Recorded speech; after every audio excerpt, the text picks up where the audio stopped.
Joon-woo was playing a video game when something terrifying happened. Suddenly, everyone in his live stream chat started spamming him with the same message. Run! Get out now! At first, he thought it was just a prank from fans. But then, he received an emergency alert from the National Disaster Agency. And right after that, he heard a loud crash outside, followed by screams from downstairs. Confused, Joon-woo walked out to the balcony, and what he saw left him completely shocked. The outside world was in total chaos. People were flooding out of buildings in a panic. A fire truck crashed out of control. And then, he saw someone on the street biting another person. Joon-woo froze. He had no idea what was going on. Just then, a woman rushed to protect her daughter with a kitchen knife in hand. But the moment she got close, her own daughter lunged at her and started biting her like a wild animal. Joon-woo watched in horror, completely stunned. And just when he had no idea what to do next, there was a sudden loud knock at the door. He looked through the peephole. Everything outside seemed normal again. Curious, he reached for the door handle. But the moment he opened it, a man barged in. Startled, Joon-woo backed away. It was his neighbor, Sang-chul.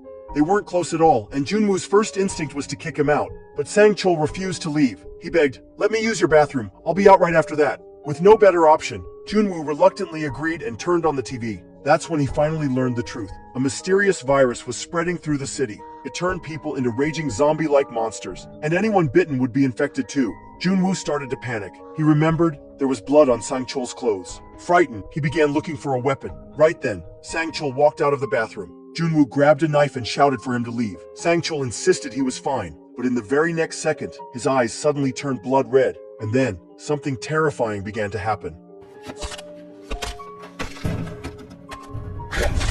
Facing Sang-chul as he charged forward, Joon-woo's adrenaline shot through the roof. Using all his strength, he finally managed to shove Sang-chul out of the apartment. But just as he slammed the door shut, before he could even catch his breath, the noise he made attracted something even worse. Outside, Sang-chul was pinned down by a much larger, terrifying zombie. Seeing this, Joon-woo froze, too scared to make even the slightest sound. Once the zombie wandered away, he quickly dragged the refrigerator over and blocked the door tight. Immediately, Joon-woo tried calling his parents to find out if they were okay, but no one answered. Thankfully, not long after, his mom sent him a message saying they were safe for now. She told him clearly, "Stay indoors and wait for rescue." When night came, Joon-woo took stock of the little food he had left. He initially split the food into 7 portions, but after reconsidering, he divided it again into 9. No one could predict how long this chaos would last. The next day, he saw videos online of people asking desperately for help. Inspired, he decided to record his own plea, hoping someone might notice him. But soon, his hopes were dashed. He noticed that some people had even begun live streaming their desperation. If someone out there could help, they would have done something by now. Then Joon-woo saw his drone and suddenly had a bright idea. He tied his phone onto the drone and sent it out to check the situation outside. But what he saw through the drone's camera was truly horrifying. The entire neighborhood had become a zombie playground. Not a single survivor was visible. Feeling hopeless, Joon-woo decided to distract himself by playing a video game. But just as he started the game, he was suddenly disconnected from the server. Apparently, the zombies had started destroying parts of the internet too. Since he couldn't play his game, Joon-woo figured he might as well get some sleep. But around 2:30 in the morning, he was suddenly woken up by strange noises downstairs. Curious and worried, he rushed to check what was going on. But the moment he peeked outside, a bullet whizzed right past his head. Turns out, a female cop downstairs was in a brutal fight against the zombies. She was tough and fearless, but the sound of gunfire attracted even more of them. And to make things worse, she ran out of bullets. As she tried to reload, one of the zombies lunged and tackled her to the ground. More zombies quickly piled on, pinning her down with no way out. In a moment of pure desperation, she raised her gun to her head, ready to end it herself. But after just a split second of hesitation, she couldn't do it. 2 zombies grabbed her by the arms and dragged her into the parking garage. And down there, it was swarming with even more of them. Watching it all from above, Joon-woo couldn't take it anymore. He shouted at the top of his lungs, trying to draw the zombies away from her. But it was already too late. Not only did he fail to save her, his shouting attracted something far worse. With a loud bang, the refrigerator blocking his door was kicked open. That big zombie, the one that dragged away his neighbor, was now coming straight for him. Terrified, Joon-woo rushed to push the fridge back into place, but against that monster, he didn't stand a chance.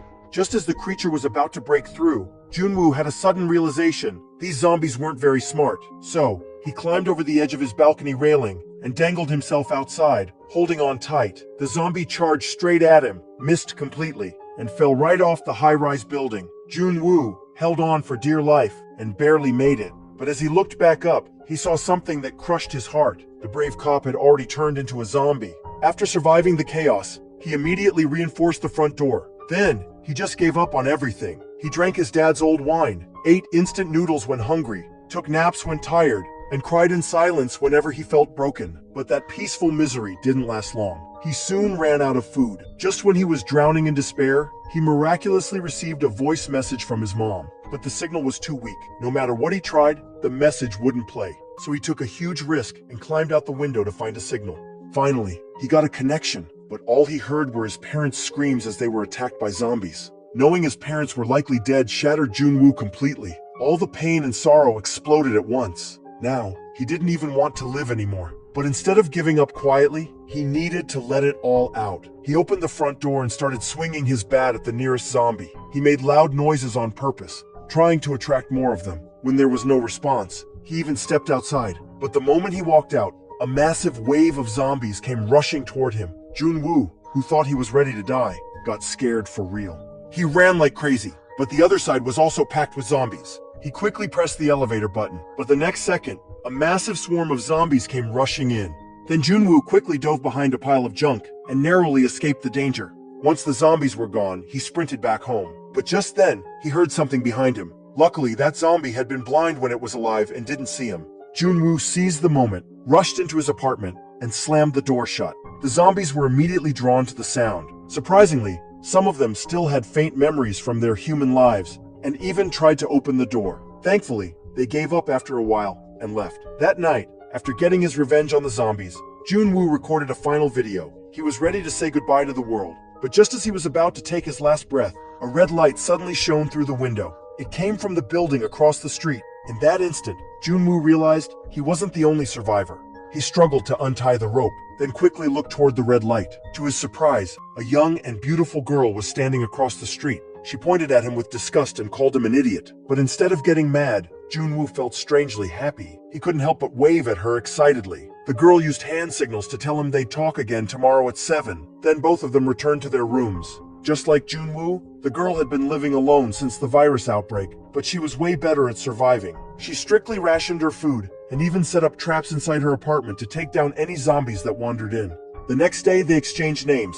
The girl's name was Kim. By then, Joon-woo had gone a whole day without food. He held his stomach in pain. Kim noticed his situation and decided to send him something to eat. Her plan was to tie a string to a baseball, throw it across, and use it to connect the two buildings. But she underestimated the distance. Luckily, Joon-woo realized what she was trying to do and used his drone to fly the string over to her. It worked, and soon, Joon-woo received Kim's food package. He finally enjoyed a good meal. But right then, something unexpected happened. A zombified firefighter noticed the baseball tied to the string. Joon-woo immediately warned Kim. As she rushed to untie the string, the zombie yanked it hard, slamming a table into Kim and knocking her out. Even worse, this zombie still had the skills from when he was alive. He started climbing the building. Joon-woo grabbed a bottle and threw it at the zombie to distract him, but the zombie didn't care at all. As it climbed closer to Kim's apartment, Joon-woo flew his drone over to interfere. At first it worked, but the zombie soon smacked the drone down. Just as the zombie was about to enter Kim's room, thankfully, she woke up in time. That evening, a heavy rain began to fall. Both of them rushed to grab bowls and pots to collect water. Kim then pulled out a pair of binoculars and spotted something interesting. The 8th floor of another building nearby seemed completely zombie-free. As time slowly passed, their food supplies ran dangerously low. If they wanted to survive, they had no choice but to go out and search for more. That night, Joon-woo wrapped towels around his feet so he wouldn't make any noise. He grabbed his baseball bat and stepped out the door. In the hallway, he found keys on the body of a neighbor. He used them to enter the apartment next door. Inside, he quickly noticed someone lying on the floor. He threw a shoe at the person. No reaction. Relieved, he started searching the place. When he opened the fridge, a nasty smell hit his nose. But thankfully, there were still some canned goods and drinks. He packed them up and kept looking. In the room with the body, he found even more cans and 2 walkie-talkies. Just as he was about to leave, Joon-woo made the dumb decision to check out the body more closely. Suddenly, a zombie lunged at him from behind. He grabbed the body and used it as a shield to block the attack. Then he bolted down the hallway, sprinted all the way home, and slammed the door shut. That night, he enjoyed his most satisfying meal in days. After eating, He packed half the food in one of the walkie-talkies into a box and sent it over to Kim using the string between their buildings. The next morning, a voice came through the walkie-talkie. It was Kim, thanking him for the food. Hearing another human voice again made Joon-woo feel emotional. From then on, they talked every day on the walkie-talkies. Their friendship gave them the strength to keep going in this nightmare. But that day, while they were chatting, they suddenly heard what sounded like rain. Joon-woo rushed to the window to collect water, but when he opened it, he froze. There was no rain. It was the sound of zombie footsteps. For some reason, all the zombies had gone into a frenzy and were storming the buildings. The two of them immediately dropped to the floor, afraid to make a single sound. As Kim reached for her axe, she accidentally knocked over a shelf. The noise caught the zombies' attention. They started creeping toward Kim's apartment. She heard their footsteps getting closer and closer and started to panic. Then Joon-woo asked for her apartment number. Right as the zombies reached her door, a phone started ringing in the next apartment. The zombies turned and followed the sound. It turned out, Joon-woo had called the neighbor's phone to distract them. His quick thinking saved Kim's life. Now the zombies on their floor were getting out of control, and their food was running out fast. Staying here was way too dangerous, so they decided to move to the floor Kim had spotted earlier, the one with no zombies. They began packing up all their supplies. Then Kim quickly secured the rope. Just as Joon-woo told her to let him go first, Kim coolly jumped down without hesitation. The moment she landed, zombies swarmed from all directions, but Kim pulled out her climbing pick and somehow fought her way through the horde. Joon-woo watched in shock from above. But just as Kim picked up a handgun dropped by a fallen cop, a zombie tackled her to the ground. At that critical moment, Joon-woo arrived just in time. He took down the zombie and pulled her into the stairwell. Once they made it inside the new building, they quickly shut the glass door. Right before the door gave in, they managed to squeeze into the elevator. Luckily, it still had backup power. They had already scouted the 8th floor before, and just as expected, it was quiet. They started going door to door, trying to find a safe room. But suddenly, a lone zombie appeared in the hallway. Seeing there was only one, Joon-woo got ready to attack. But just then, a whole swarm came rushing from the stairwell. It was a full-on emergency. Kim dashed to try opening more doors, while Joon-woo ripped off a gate to block the charging zombies. Just then, a door flung open. A hand grabbed Kim and yanked her inside. Next, a smoke grenade flew through the hallway. A mysterious man appeared and pulled Joon-woo into the room too. They were safe, for now. But Kim stayed alert, because she clearly remembered this floor was supposed to be empty.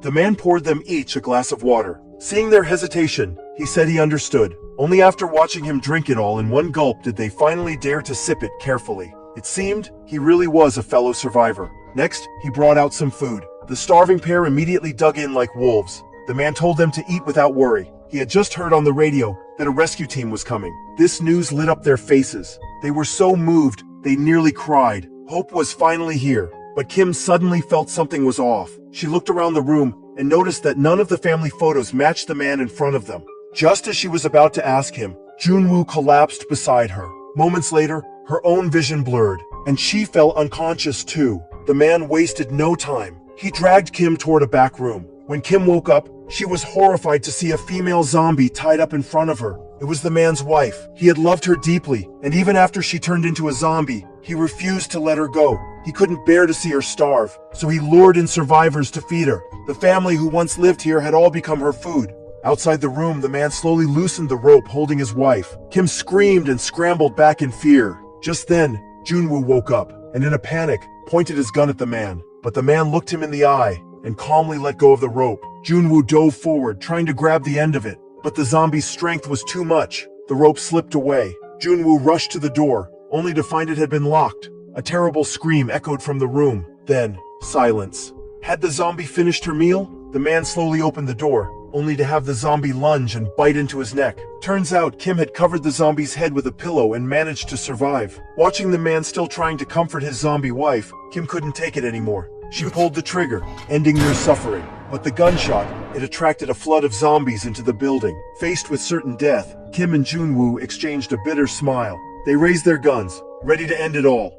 But just then, a loud rumble echoed outside. They rushed to the window. A rescue helicopter was approaching. Hope came crashing back into their hearts. With renewed determination, they ran out into the hallway. After narrowly dodging the rushing horde, Joon-woo used a bike to block the pursuing zombies. They finally reached the rooftop and jammed the door shut. But no matter how hard they fought to hold it, the zombies broke through. Just when all seemed lost, the helicopter spotted them and opened fire on the zombies, pushing them back. The two were rescued at last. At the same time, the radio tower was finally fixed. One by one, more survivors began sending SOS messages online, because as long as you're alive, there's always hope, even in the darkest moments.